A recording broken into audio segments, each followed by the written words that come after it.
Hi everybody, this is Jennifer again with Northwest Stamper, and today I had another quick tip for you.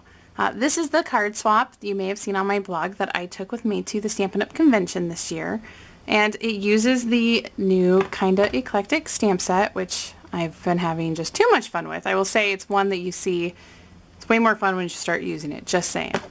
But as I was working on swaps and I was making 80 some cards that look just like this, I discovered that while it was really great when I was stamping to have everything look like this, that sometimes I would stamp and you would get this weird halo, which you can, try and see if I can show you these. Yeah, you know what I'm talking about. That's when the edge of your stamp gets ink on it and it transfers. And that's frustrating, especially when in most of the cases I had already glued down my strip of paper and then did my stamping.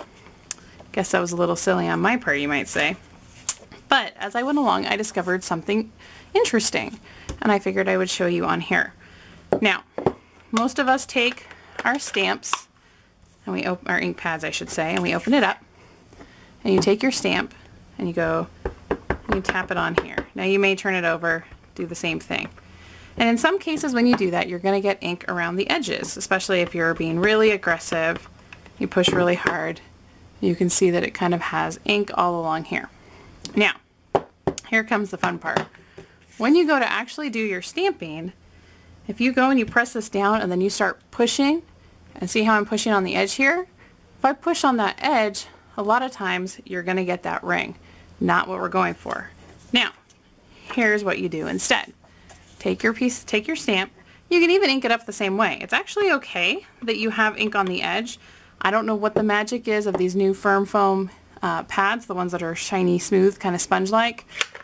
But the great thing is that a lot of times, even when you're covered in ink around the edge, it won't necessarily transfer. Especially on a big stamp like this, all you need to do is set it down, and instead of pushing on the edges here, I push in the center. So I'm using this little dot as my press here button. Pick it up, no line, perfect image.